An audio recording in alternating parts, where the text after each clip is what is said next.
Hello everyone, कैसे हैं आप सभी लोग। उम्मीद करता हूं आप सभी लोग ठीक होंगे। साथियों, लेकर आ चुका हूं फिर से एक प्रैक्टिस सेट, जो कि ये जो प्रैक्टिस सेट नेवी एमआर के लिए होने वाली है। अग्निवीर बनने के लिए बहुत ही सुनहरा मौका है आप सभी के पास। और बिल्कुल ये जो प्रैक्टिस सेट करवाया जा रहा है, ये प्रीवियस ईयर क्वेश्चन पर आधारित है, एकदम based on previous year question. साथियों, 50 सवाल पूछे जाते हैं नेवी एमआर के एग्जाम में, जो 30 मिनट में आपको करने पड़ेंगे।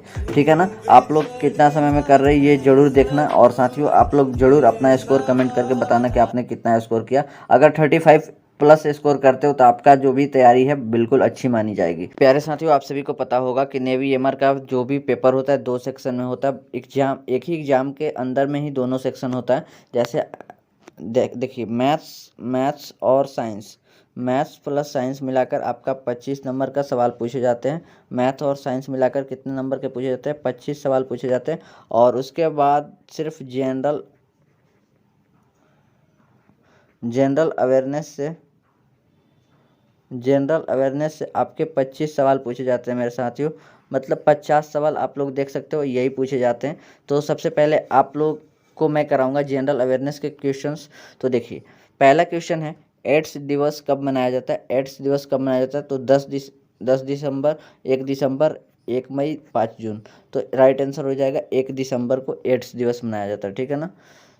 नेक्स्ट, सौर मंडल का सबसे छोटा ग्रह कौन सा है? तो सौर मंडल का सबसे छोटा ग्रह है बुध। बुध जो है सबसे छोटा ग्रह है। नेक्स्ट क्वेश्चन पर आते हैं, छत्तीसगढ़ की राजधानी राजधानी कहाँ है? तो छत्तीसगढ़ की राजधानी रायपुर है। नेक्स्ट क्वेश्चन पर आते हैं, गांधी जी की अध्यक्षता में भारतीय राष्ट्रीय कांग्रेस का एकमात्र सम्मेलन कब और कहाँ हुआ था? तो 1924 में बेलगांव में हुआ था। बेलगांव अधिवेशन महात्मा गांधी के नाम से आप लोग याद कर लो। कांग्रेस के प्रथम अधिवेशन अधिवेशन के अध्यक्ष कौन थे? तो ये थे व्योमेश चंद्र बनर्जी, यानी WC बनर्जी।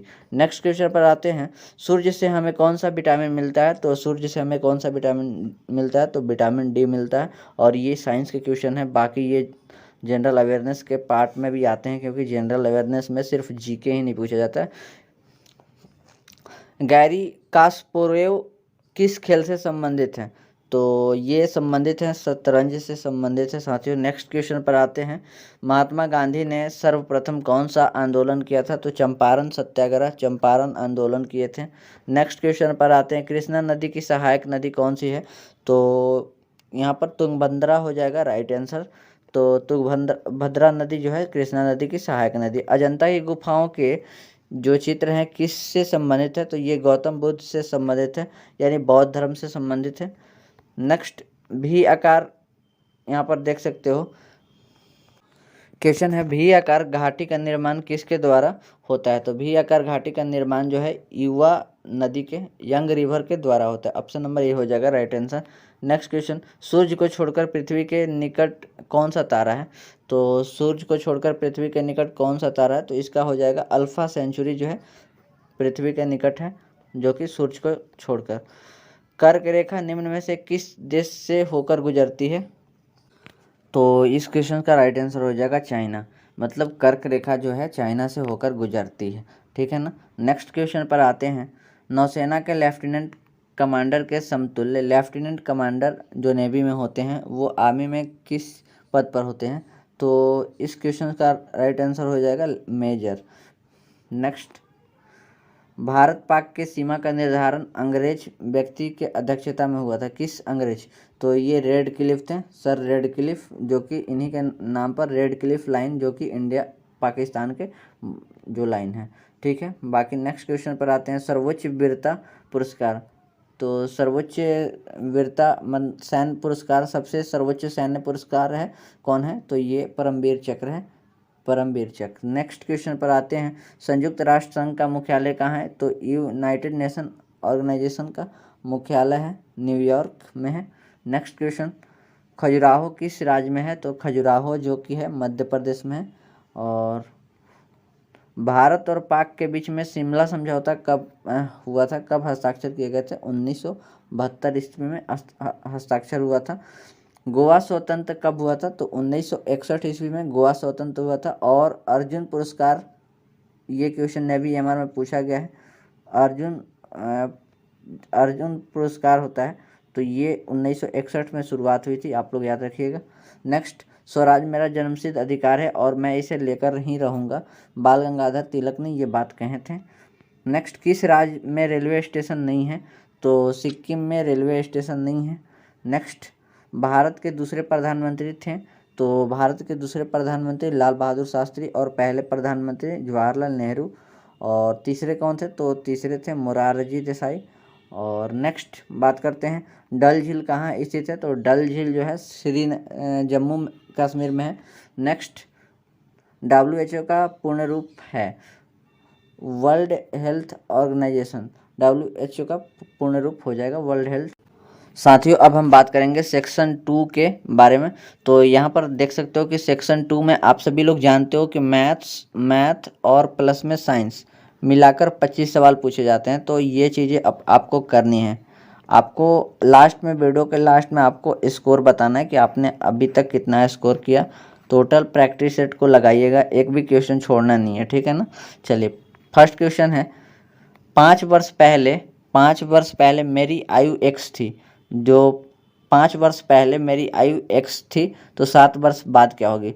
तो 5 वर्ष पहले x थी, अभी क्या है? तो अभी 5 जोड़ दीजिए, x + 5 है जो अभी प्रेजेंट में है। अभी कितना है?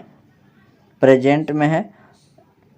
तो बोल रहा है कि 7 वर्ष बाद क्या होगी? तो फ्यूचर की बात की जा रही है, तो 7 साल और बाद, मतलब 7 साल मतलब बाद, आफ्टर 7 ईयर क्या होगी? तो यहाँ पर देख सकते हो कि 7 × 5 = 12, मतलब x + 12 हो जाएगा right answer. Option number A हो जाएगा राइट आंसर। नेक्स्ट, यहाँ पर दिया गया है AB का रेशियो दिया गया है, BC का रेशियो दिया गया है, A/B/C निकालना है। तो इस टाइप के क्वेश्चन को कैसे सोल्व करेंगे, देखिए। सबसे पहले ABC लिख दीजिए, ABC लिख दीजिए, अनुपात देख लीजिए, AB का अनुपात 3:4 है और BC का है 8:9 है, ठीक है ना। बाकी जो साइड में जगह खाली है उसको फिल कर दीजिए, साइड वाले को ला दीजिए और इसके साइड वाले में ये आ जाएगा। तो यहाँ एक चीज़ कॉमन है, 4 से 4 मैंने काट दिया और ये बच गया 2। तो अभी फ़िलहाल में गुना कर देंगे, सामने सामने गुना कर देना है आपको। तो 6:8:9 ये हो जाएगा आपका अनुपात। तो ऑप्शन नंबर डी हो जाएगा राइट आंसर। नेक्स्ट क्वेश्चन पर आते हैं। क्वेश्चन कहा जा रहा है, एक नाव नदी के बहाव की दिशा में, देखिए ये बहाव की दिशा का मतलब होता है कि धारा की दिशा में 4 घंटे में 60 किलोमीटर जाती है। मतलब यहाँ पर तो आप स्पीड निकाल दीजिए, सबसे पहले 60/4 करके km/h हो जाएगा, ठीक है ना। तो इसका राइट आंसर क्या हो जाएगा? इसका आपका 15 आएगा। अभी 15 आया, जो कि आप 15 km/h है नाव की धारा की दिशा में, ठीक है ना, ये याद रखिएगा। उसके बाद कहा जा रहा है, यदि नाव की चाल नदी की चाल की दुगनी है। जो नाव मतलब बोट जो है, बोट की जो चाल है, अभी यहाँ पर स्ट्रीम कह सकते हैं, धारा की दिशा की दोगुनी है। तो 2:1 कर दीजिए। और तो यहाँ पर एक चीज़ देखिएगा कि ये जो है धारा की दिशा की चाल है, और तो यहाँ पर नाव और धारा दोनों की यहाँ पर चाल दी गई है, जिसका रेशियो 2:3 है। तो यहाँ पर 3 का वैल्यू कितना है? 3 का वैल्यू है 15। तो यहाँ पर नाव का जो चाल है 10 km/घंटे है, और धारा की चाल है, जो नदी की चाल बोल सकते हो, 5 km/h है। तो ये देख सकते हो। बाकी यहाँ पर कहा जा रहा है क्वेश्चन में कि बताओ नदी के विपरीत दिशा में 2 घंटे में कितनी दूरी तय की जाएगी। तो अभी देखिए, प्रति आवर की यहाँ पे बात की जा रही है। तो यहाँ पर डिफरेंस, नाव की जो चाल है उसमें से धारा की चाल घटा दो, तो यहाँ पर आ जाएगा आपका जो विपरीत धारा में चाल आ जाएगा। तो यहाँ पर कितना आ जा रहा है? 5 km/h आ जा रहा है। लेकिन यहाँ पर कहा जा रहा है 2 घंटे में कितना दूरी तय की जाएगी। तो 2 से मल्टीप्लाई कर देना, मतलब 10 किलोमीटर दूरी तय की जाएगी। नेक्स्ट क्वेश्चन पर आते हैं। कहा जा रहा है कि 250 रुपये ब्याज की दर से, मतलब 250 रुपया ब्याज की, किस ब्याज की दर से 4 वर्ष में 300 रुपये हो जाएगा। मतलब कहने मतलब ब्याज यहाँ पर कितना हो रहा है भाई? 50 ब्याज हो रहा है, इंटू 100 कर दीजिए सिंपली, PRT/100 पर कर रहा हूँ। प्रिंसिपल कितना है भाई? 250 है प्रिंसिपल, और यहाँ पर टाइम या रेट कितना है, तो टाइम तो 4 है, तो ऑब्वियसली यहाँ पर 5 से 5 टाइम्स जाएगा और ये 20 टाइम्स जाएगा और फिर 4 से 5 टाइम्स जाएगा, मतलब 5% रेट हो जाएगा इस क्वेश्चन का। तो सिंपली आप सभी को समझ में नहीं आया होगा, तो यहाँ पर PRT/100 होता है ना, SI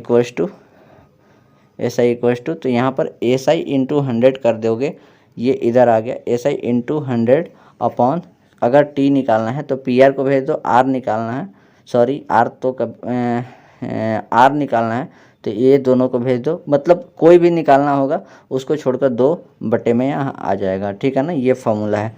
नेक्स्ट बात करते हैं, क्वेश्चन नंबर 5 है, यहाँ पर पूछा जा रहा है 40 आदमियों के पास 30 दिन का भोजन है, ठीक है ना, कहीं पर मतलब 40 लोग रहते हैं जिनके पास 30 दिनों का भोजन है, वही भोजन 25 आदमी के लिए कितना दिन चलेगा। कहने का मतलब टोटल भोजन कितना है, तो 40 आदमियों के लिए 30 दिन का भोजन है, तो यही टोटल भोजन है और ये 25 आदमियों के लिए कितना दिन चलेगा। तो 5 से काट दो, 5 टाइम्स और 8 और 5 6, मतलब 8 छक 48, ऑप्शन नंबर सी हो जाएगा, 48 डेज चलेगा। 40 वस्तुओं देखिए क्वेश्चन कहा जा रहा है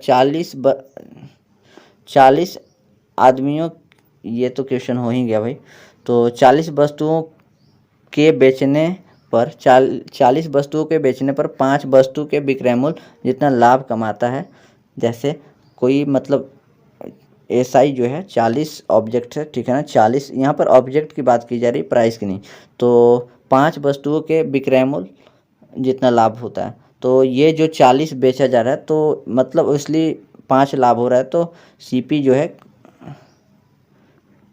SP सेलिंग प्राइस 40 ऑब्जेक्ट है, तो यहाँ पर कॉस्ट प्राइस कम से कम 35 ऑब्जेक्ट होगा, तभी तो 5 का लाभ हुआ। तो यहाँ पर देख सकते हो कि तो लाभ प्रतिशत निकालना है, तो यहाँ पर कितने वस्तुओं का लाभ हुआ, 5, और किस पर 35 पर हुआ, तो इसका फ्रैक्शन हो जाएगा 1/7, तो 1/7, एक सेकेंड यहाँ पर फिर से समझा देता हूँ आप सभी के भाषा में ही। देखिए सबसे पहले तो 5 वस्तुओं का लाभ हुआ, किस पर हुआ, 35 वस्तुओं पर हुआ, लाभ प्रतिशत के लिए 100 करते हैं, ठीक है ना, 5 7 35, 100/7 हो जाएगा राइट आंसर, ठीक है। थोड़ा सा जो भी है ये सब चैप्टर है, मैं आप सभी को चैप्टर वाइज करवाऊँगा, उसके लिए आप नो डाउट टेंशन मत लीजिए। यहाँ पर समतुल्य बट्टा यानी इक्विवेलेंट डिस्काउंट पूछा जा रहा है, तो इक्विवेलेंट डिस्काउंट कैसे निकालते हैं, तो x + y - xy अपॉन 100, ये फॉर्मूला है। तो यहाँ पर करते हैं 10 जोड़ 20 माइनस 10 गुना 20 अपॉन 100, तो ये 2 जीरो से 2 जीरो कट गया, इवन यहाँ पर आ गया 2 और घट जाएगा, इधर है 30, मतलब आपका टोटल कितना हो जाएगा 28%, जो कि इक्विवेलेंट डिस्काउंट है, ऑप्शन नंबर सी हो जाएगा, ठीक है। नेक्स्ट क्वेश्चन पर आते हैं, 3 तथा 75 का मध्यानुपाती, तो मध्यानुपाती निकालने के लिए √AB होता है, ठीक है ना, तो इस यहाँ पर 3 गुना यहाँ पर 75 को आप किस प्रकार तोड़ोगे, तो 3 से 25 या 75 कर दो, और यहाँ पर देखो 2 3 है तो एक 3 निकल जाएगा, और बाकी 25 का √5 होगा तो 15 हो जाएगा, right answer option number C हो जाएगा। नेक्स्ट क्वेश्चन पर आते हैं, कहा जा रहा है कि यदि एक आयत की लंबाई 2 गुनी तथा चौड़ाई आधी कर दी जाए तो उसके क्षेत्रफल में क्या बदलाव होगा। तो वैसे तो कोई बदलाव नहीं होगा, क्योंकि मान लीजिए लंबाई को 2 गुना किया जा रहा है और चौड़ाई को आधा किया जाता है, तो क्षेत्रफल होता है लंबाई गुना चौड़ाई, लेंथ इंटू ब्रेथ, तो ये तो कट जाएगा एक, मतलब नो चेंज होगा।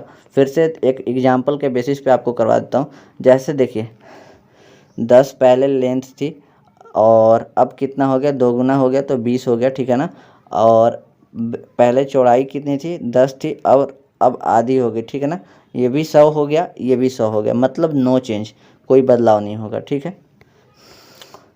2 समांतर रेखाओं को एक तिर्यक रेखा काटे तो उस रेखा को क्या कहते हैं। तो 2 समांतर रेखाओं को एक तिर्यक रेखा काटे तो आंसर ही बोल दिया। तीसरी रेखा काटे तो उसको क्या कहते हैं? तो ये तिर्यक रेखा कहते हैं, ठीक है ना।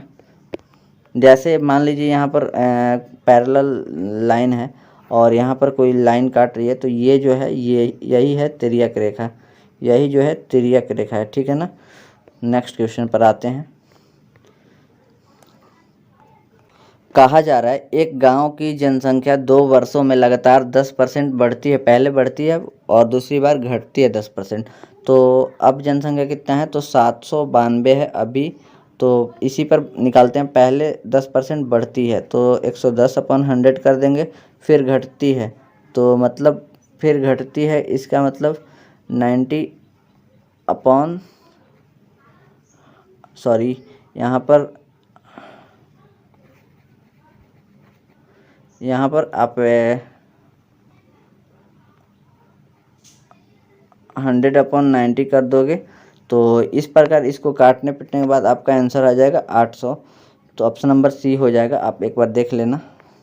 नेक्स्ट, ये क्वेश्चन सबसे इस प्रैक्टिस सेट का सबसे हार्ड क्वेश्चन है और अगर ऐसा क्वेश्चन आए तो सीधे आपको स्किप करना है। क्या करना है? सीधे आपको स्किप करना है, क्योंकि आपको 30 मिनट में भाई साहब 50 सवाल करने हैं, ना कि आपको मैथ्स की मतलब जो महारत डिग्री को पेश करना है आपको, मतलब आपको अपने काम से मतलब, ठीक है ना। तो यहाँ पर आपको इस टाइप के क्वेश्चन को स्किप कर देना है। तो चलिए इस क्वेश्चन को देखते हैं। कहा जा रहा है एक छात्र अपने घर से 2.5 किलोमीटर की गति से चलता है तो वह 6 मिनट देरी पहुंचता है। अगले दिन वह 3.5 किलोमीटर गति से चलता है तो 6 मिनट पहले पहुंच जाता है। तो बताओ स्कूल से घर की दूरी। तो डिस्टेंस निकालने का फॉर्मूला होता है, सबसे पहले यहाँ पर जो भी है स्पीड का मतलब प्रोडक्ट कर लेंगे। तो स्पीड का प्रोडक्ट यहाँ पर 2.5 इंटू 3.5 हो जाएगा स्पीड का प्रोडक्ट। और यहाँ पर डिफरेंस दोस्तों, यहाँ पर डिफरेंस ऑफ टाइम है तो 12 लिख देंगे, क्योंकि 6 मिनट देखिए पहले, देखिए मान लीजिए ये एक्चुअल टाइम है, यहाँ से कोई 6 मिनट पहले पहुँच जाता है कभी, तो कोई 6 मिनट बाद पहुँचता है। मतलब कहने मतलब दोनों डिफरेंस तो 12 हो गया ना। तो 12 मिनट का डिफरेंस है, टाइम का difference into product of speed, और लास्ट में आपको करना होता है स्पीड का डिफरेंस। तो यहाँ पर स्पीड का डिफरेंस हो जाएगा 1। और एक चीज़ यहाँ पर देख लो, यहाँ पर आप लोग समझ लो कि जो है यहाँ पर मिनट में दिया गया है डिफरेंस, बाकी कभी भी किलोमीटर पर मिनट नहीं देखे होंगे, घंटा देखे होंगे। तो 60 से गुना कर दिया हूँ मिनट में, ताकि घंटा में जो भी है 12×5 = 60, 5 से यहाँ पर 0.5 से कट जाएगा 2.5, मतलब 3.5 इंटू 0.5 बचा। तो 0.5 से आपको गुना करना है 3.5 में। कहने का मतलब है 3.5 में 2 से भागा, यानी कोई ऑप्शन है क्या? तो नहीं है। तो यहाँ देखिए 2 से गुना कर दीजिए, ऊपर भी 7 हो जाएगा और नीचे भी कर दीजिएगा तो 4 हो जाएगा। 60/4 आंसर आया है ऑप्शन नंबर बी। तो यही है। नेक्स्ट क्वेश्चन है साथियों, तो यहाँ पर देख सकते हो 13 नंबर क्वेश्चन है। 12% वार्षिक साधारण ब्याज की दर से किसी राशि का 1 वर्ष में तो इतना ब्याज मिलता है। तो ब्याज गुना 6000 ब्याज है गुना 100 अपॉन में जो दिया है वो कर देंगे। तो 12% है और कितने वर्ष के लिए? तो 1 वर्ष के लिए। तो 12 से काट दो, 5 से कट जाएगा और ये 2 जीरो है तो 2 जीरो, बाकी ये 2 zero 4 zero, 1 2 3 4। Option number C हो जाएगा राइट आंसर। आप लोग समझ गए होंगे P/T/100 ये SI का जो फार्मूला है ना, सिंपल इंटरेस्ट का, इसी फार्मूला से बनाया जा रहा है। तो आप लोग बना सकते हो बिल्कुल। देखिए कार बैटरी में एसिड प्रयुक्त होता है, तो कार बैटरी में सल्फ्यूरिक एसिड प्रयुक्त होता है। नेक्स्ट क्वेश्चन पर आते हैं। जो महो है, इसको महो कह सकते हो, तो ये किसका मात्रक है? तो विद्युत चालकता का मात्रक है। नेक्स्ट, तैरना न्यूटन के किस गति के नियम पर आधारित है? Swimming is based on Newton's which law. मतलब किस नियम पर आधारित है, तो तीसरे नियम पर आधारित है, ठीक है ना। प्रत्येक क्रिया के विपरीत प्रतिक्रिया होती है। अगर इधर से बल लगाया जा रहा है तो इधर से भी बल लगेगा। मतलब किसी भी वस्तु को हम ठोकते हैं तो वस्तु भी उधर से अपना प्रतिक्रिया जाहिर करती है। आप दीवार पर एक फट मारोगे, एक घुस मतलब एक पंच दोगे तो उधर से भी आपको चोट लगेगा हाथ पर, मतलब उधर से भी प्रतिक्रिया की जा रही है, तो ऐसा करने की ज़रूरत नहीं है। बाकी देखिए, वर्षा की बूंदों का गोल होना निम्न में से किसका कारण है, तो ये है सरफेस टेंशन, पृष्ठ तनाव के कारण वर्षा की बूंदें गोल होती हैं। लिफ्ट में चढ़ने पर व्यक्ति का भार में क्या परिवर्तन होगा, लिफ्ट में चढ़ने पर व्यक्ति के भार में क्या परिवर्तन होगा, तो इस क्वेश्चन का तो राइट आंसर हो जाएगा बढ़ेगा। बट आपको एक समझा देता हूँ, जैसे कोई लिफ्ट है, अगर ये लिफ्ट ऊपर की तरह एसिलेशन के साथ जा रही है तो आपका जो वेट है बढ़ेगा और एसिलरेट होकर नीचे के मतलब प्लस होगा। अगर नीचे की ओर आ रही है एसिलरेशन के साथ तो ये आपका जो वेट है घटेगा। अगर पूछा जाए कि लिफ्ट की जो रस्सी है टूट जाती है तो इस केस में आपका वेट क्या होगा, तो इस केस में आपका वेट 0 होगा, ठीक है ना, आपका वेट 0 होगा, ठीक है। नेक्स्ट क्वेश्चन पर आते हैं। विद्युत विभव का मात्रक होता है, विद्युत विभव का मात्रक होगा, तो विद्युत विभव इलेक्ट्रिक पोटेंशियल का जो यूनिट होता है वोल्ट होता है। बाकी रजिस्टेंस यानी आप प्रतिरोध कह सकते हो, प्रतिरोध का क्या होता है, प्रतिरोध का ओम होता है। बाकी शक्ति का आपका वाट होता है। पावर का क्या होता है, शक्ति, पावर यानी शक्ति का क्या होता है साथियों, वाट होता है, ठीक है ना। नेक्स्ट क्वेश्चन पर आते हैं। न्यूटन की गति के द्वितीय नियम के अनुसार बल है, तो बल क्या है, तो द्रव्यमान गुना त्वरण, द्रव्यमान गुना त्वरण M F, F equals to क्या होता है, M F, force equals to mass into acceleration होता है, ठीक है ना। नेक्स्ट क्वेश्चन पर आते हैं। एक समान त्वरण से सरल रेखीय गति करती किसी एक वस्तु के लिए गति का प्रथम समीकरण है, तो इसका आंसर हो जाएगा v equals to u plus a t हो जाएगा। नेक्स्ट, यदि बंद थर्मस में रखी बर्फ़ को तेज़ी से घुमाया जाता है तो क्या होगा, तो बर्फ़ पिघल जाएगा, ठीक है ना, बर्फ़ जो है पिघल जाएगा। नेक्स्ट क्वेश्चन पर आते हैं। किस ताप पर ध्वनि का वेग